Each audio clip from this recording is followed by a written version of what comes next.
तो बाप कहीं मुंह दिखाने के लायक रहेगा।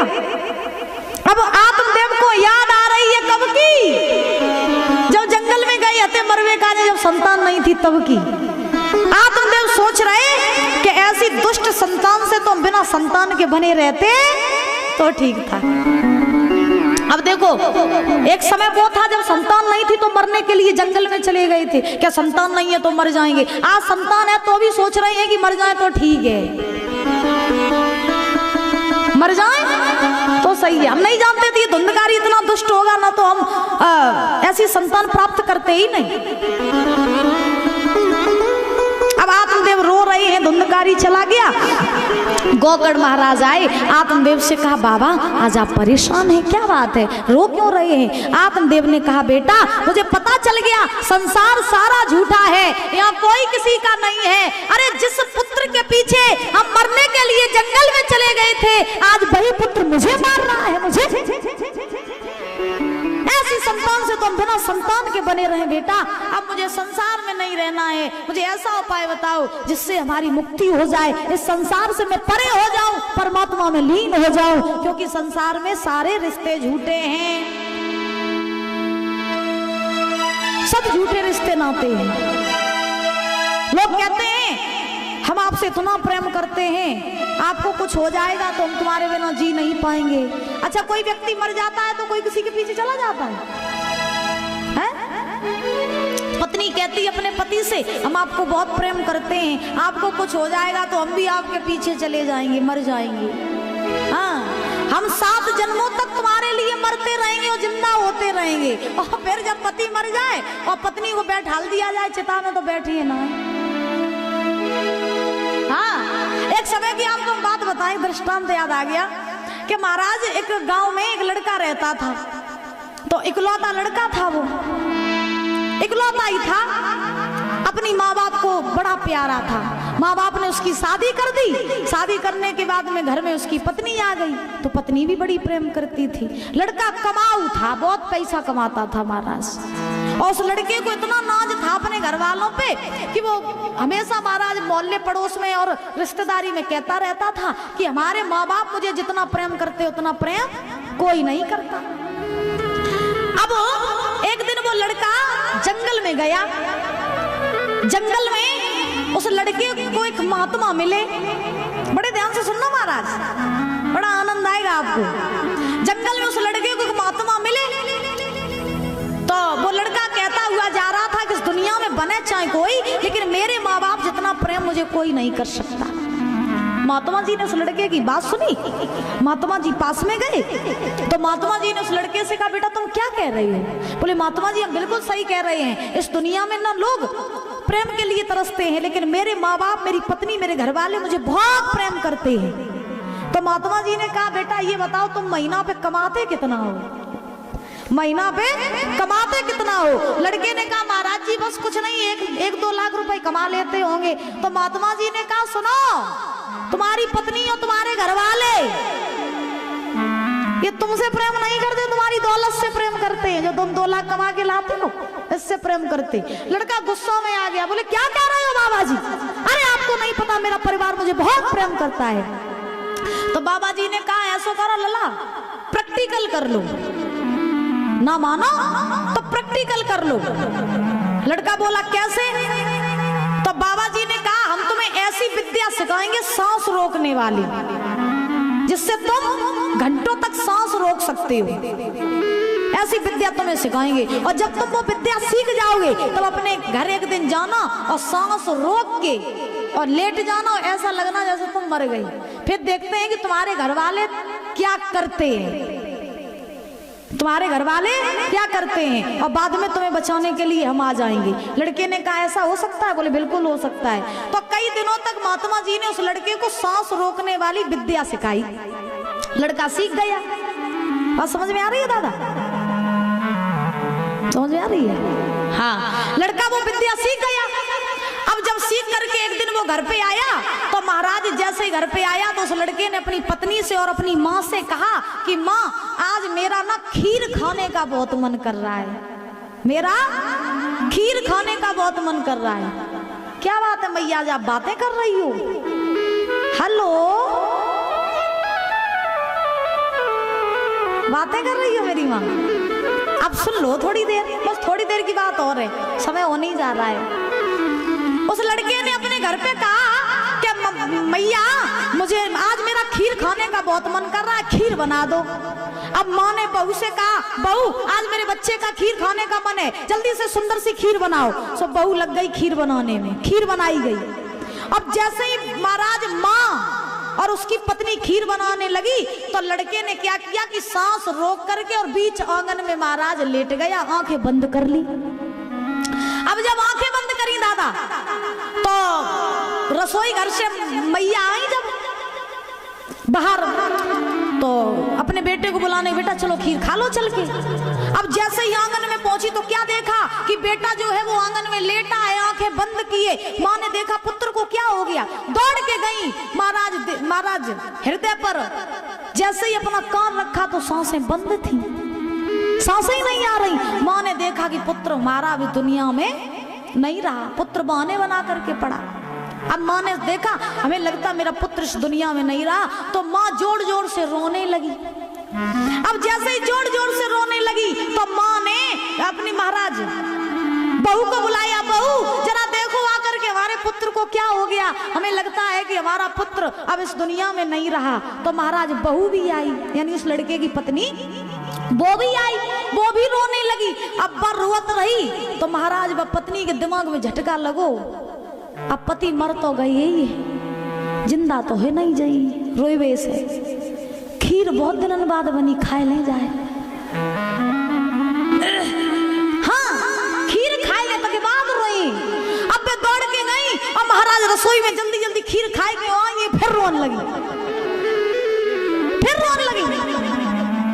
अब जब फिर रोने लगी अब तो पूरा मोहल्ला इकट्ठा हो गया कि इनके घर में क्या हो गया। अब पूरे मोहल्ले वाले इकट्ठे, सब रो रहे। अब रो इसलिए रहे कि बेटा कष्ट इस बात का नहीं है कि बेटा मर गया, कष्ट इस बात का है कि महीने के 2 लाख कमा के कौन लाएगा, इस बात का कष्ट है। अब माँ भी रो रही, पत्नी भी रो रही, बाप भी रो रहे, सब रो रही। तब तक वही महात्मा जिन्होंने उस लड़के को विद्या सिखाई थी, वही महात्मा आए गांव में, और गांव में आकर के उन महात्मा जी आवाज लगाते जा रहे हैं कि हम भैया ऐसी विद्या जानते हैं कि अगर किसी के घर में कोई मर गया हो उसको हम जिंदा कर देंगे, ऐसी विद्या हम जानते हैं। अब बाबा जी वहीं पहुंचे, वही लड़का के घर है, वहीं पहुंचे। अब लड़के के माँ बाप ने सुना कि महात्मा जी आए हैं, वो ऐसी विद्या जानते हैं कि वो मरे हुए को भी जिंदा कर देंगे। घर वाले महात्मा जी को बुला करके लाए। अब महात्मा जी तो जानते थे कि चेला हमारा ये जो है ढोंग कर रहा है, तो महात्मा जी आए। महात्मा जी ने अब उसकी लड़के की माँ से पूछा क्या हुआ तुम्हारे लड़के को, तो लड़के की माँ ने कहा बाबा जी अभी हमारा बेटा कुछ देर पहले ठीक था, खीर हमने बनवाई थी और खीर खाने से पहले ही मेरा बेटा चला गया, मेरा इकलौता ही बेटा था, यही कमाता था, ये चला गया तो फिर हम लोगों का क्या होगा, इसलिए बाबा जी आप इसको जीवित कर दो। बाबा जी ने कहा कि हम इस तुम्हारे पुत्र को जीवित तो कर देंगे, लेकिन बदले में तुम अपने प्राण तुम्हें देने पड़ेंगे। बाबा जी ने कहा लड़के की माँ से कि हम तुम्हारे बेटे को जीवित कर देंगे, लेकिन बदले में तुम अपने प्राण दे दो, तुम्हारा बेटा जीवित हो जाएगा। लड़के की माँ के दिमाग में झटका लगो, लला मरियो वापस तो ये नहीं, हम मरिए तो हमें डोकर को का है। हाँ हमें बुड्ढे को का है। सो अब महाराज लड़के की माँ ने कहा बाबा जी हमारे तो पीछे हमारे जो बूढ़े और हैं, हमें तो इनको भी देखना है। जो मेरी बहू है ना इसका पति था, ये अपने पति को बहुत चाहती थी, इससे मांगो ये अपने प्राण दे दे, तो इससे मांगो। अब बाबा जी ने कहा लड़के की पत्नी से कि तुम्हारा पति था, मर गया, तुम्हारे लिए कमाता था, तो ऐसा करो तुम प्राण दे दो, तुम्हारा पति जिंदा हो जाएगा। लड़के की पत्नी ने कहा बाबा जी पति चले गए, जिंदा तो है नहीं, हम तो अपने घर चले जाइए मायके। पति के पीछे ना मारे, हम तो अपने घर चले जाइए महाराज। अब ऐसे ऐसे महाराज सब घर से कहा गया कि कोई प्राण दे दे, लड़का जिंदा हो जाएगा। घर वाले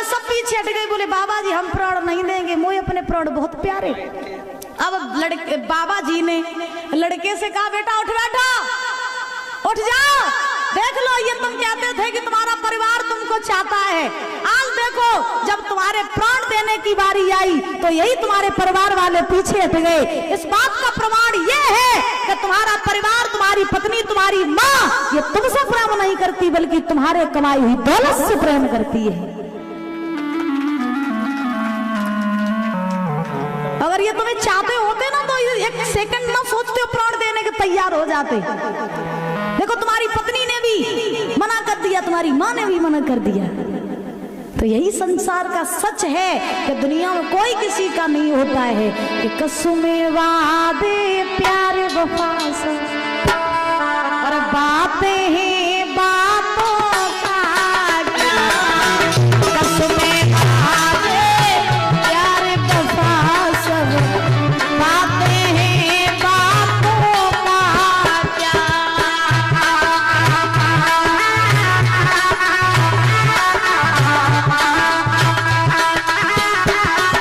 और भैया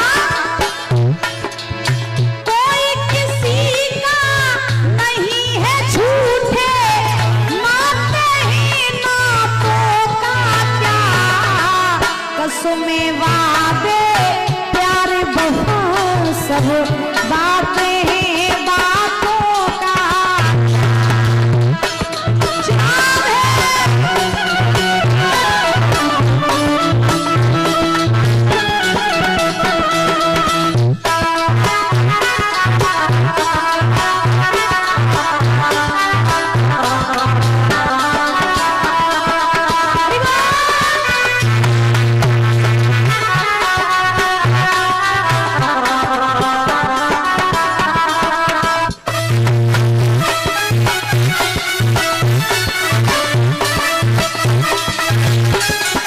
और भैया कभी कहते हैं दुनिया वाले कैसे हैं, ए सुख में तेरे साथ रहेंगे, दुख में मुखड़ा मोड़ेंगे, सुख में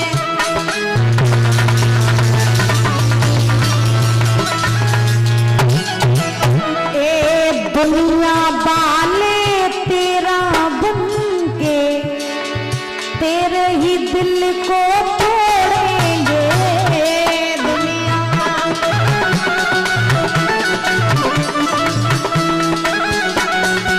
और एक देते ही भगवान को धोखा, देते ही भगवान को धोखा, इंसान को क्या छोड़ेंगे, कसमें वादे प्यारी वफा सब बातें हैं बातों का क्या।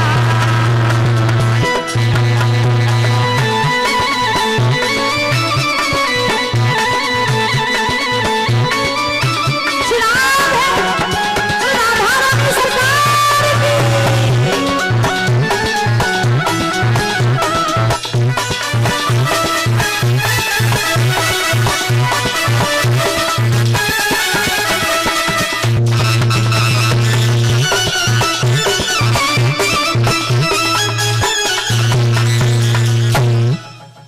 कसमें वादे प्यारे वफा सब बातें हैं बातों का क्या,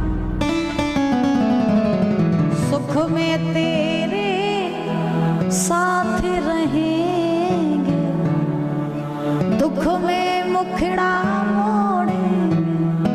यही दुनिया की सच्चाई है, इसीलिए संसार में कम लगना चाहिए और परमात्मा में ज्यादा लगना चाहिए, भवसागर से पार हो जाओगे। तो राधा रानी सरकार की, प्रेम से बोलो राधे राधे।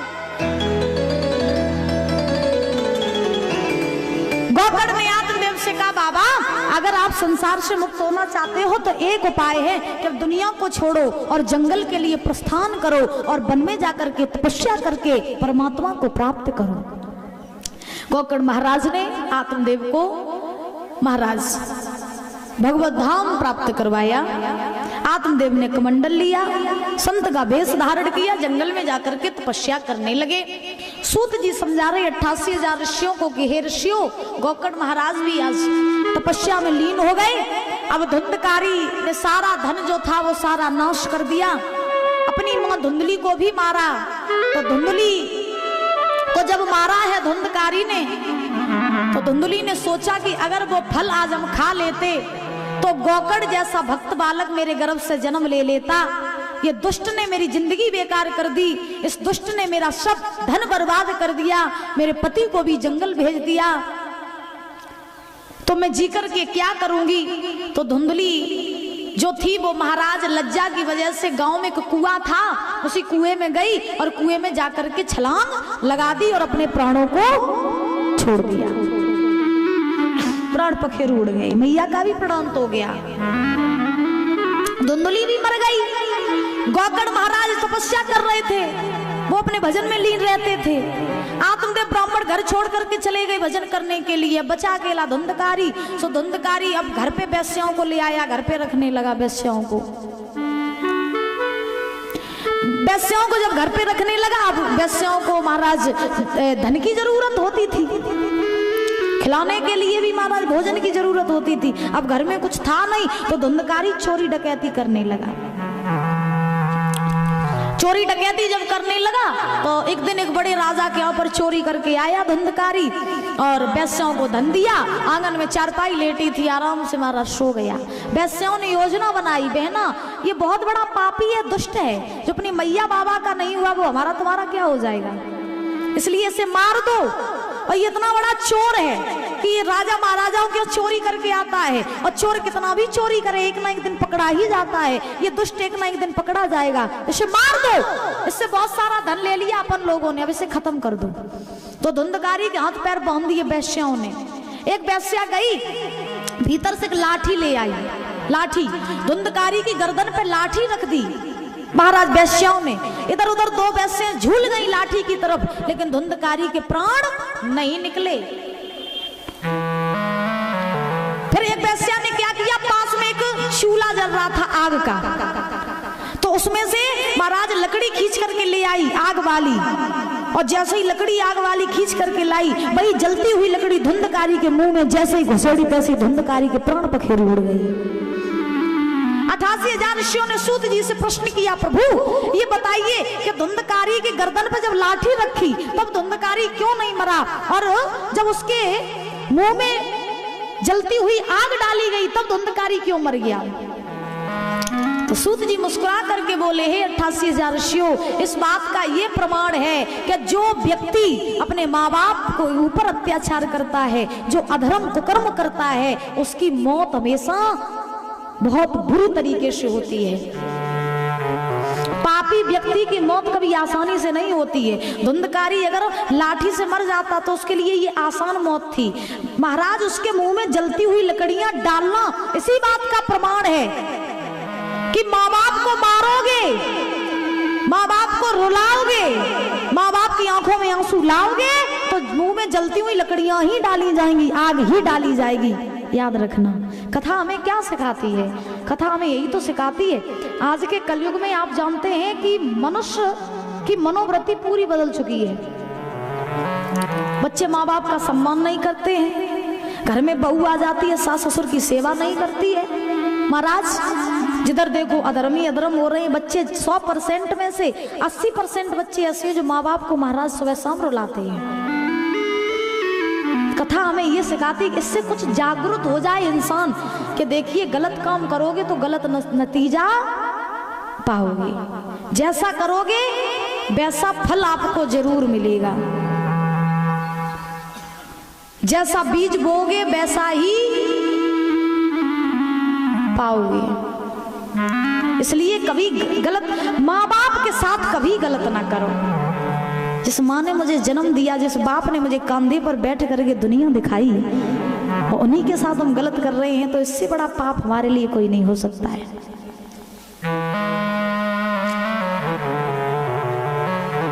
धुंधकारी मर गया, अब दुष्ट था, प्रेत बन गया, मुक्ति नहीं हुई, प्रेत बन के इधर उधर भटकने लगा। अब देखो, जिस धुंधकारी ने वेश्याओं के पीछे अपनी माँ को मारा, अपने बाप को मारा, ध्यान से सुन लेना, पराई जिंदगी में सबसे प्रेम करना, लेकिन पराई नारी से बच के रहना। हाँ, दुनिया में सबका सब कोई हो जाता, लेकिन पराई नारी कभी अपनी नहीं होती है दादा। धुंधकारी ने वेश्या के पीछे महाराज अपने माँ को मारा, अपने पिता को मारा, वेश्याओं के लिए चोरी की, डकैती डाली, और फिर अंत में देखो उन वेश्याओं ने ही धुंधकारी को मार दिया। धुंधकारी प्रेत बन गया, इधर उधर भटकने लगा। भटकते भटकते गौकड़ के पास पहुंचा। बोले भैया हम प्रेत बन गए हैं, मेरी मुक्ति करा दो। गौकड़ महाराज ने पिंड दान किए, गया जू में गए, बहुत सारे दान किए, लेकिन महाराज धुंधकारी को मुक्ति नहीं मिली। धुंधकारी जानता था कि दुनिया की न्यायशाला में रिश्वत से काम चलता है, और परमपिता परमात्मा की न्यायशाला में वहां किसी की न सिफारिश चलती है न रिश्वत चलती है। आपने देखा हो दो तरीके के जजमेंट होते हैं, एक दुनिया का जजमेंट, एक ऊपर वाले का जजमेंट। एक दुनिया में जज बन के न्याय करता है, और वो बैठा वो दुनिया का न्याय करता है। याद रखना, समय सबका बदलता है, कभी सर्दी कभी गर्मी, ये कुदरत के नजारे होते हैं, और कभी कभी प्यासे वो भी रह जाते हैं जो दरिया के किनारे होते हैं। करते थे न्याय जो जज बनकर वही कटघरे में खड़े देखे, और करते थे इलाज जो डॉक्टर बनकर वही हॉस्पिटल में पड़े देखे। समय सबका बदलता है। तो दो न्यायशाला है, एक दुनिया वाली और एक भगवान की न्यायशाला। दुनिया की न्यायशाला में क्या होता है बताओ परीक्षित जी? दुनिया की न्यायशाला में क्या होता है? आप किसी का मर्डर कर दो, और जज जो किसी केस की सुनवाई करे, पैसा दो केस बंद।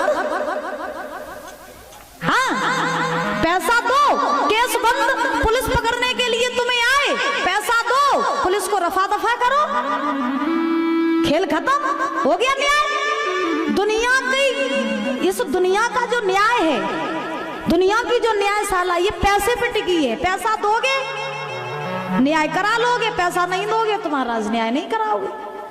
अब भाई जिसके पास पैसा है उसका तो केस बंद हो गया, जिसके पास पैसा नहीं है वो जेल में। आज के जमाने में दादा हम बहुत बड़ी बात नहीं कह रहे, आज के जमाने में आपने भी देखा हो कि जो बेगुनाह है वो जेल में सड़ रहे, और जो गुनाहगार हैं वो बाहर घूम रहे,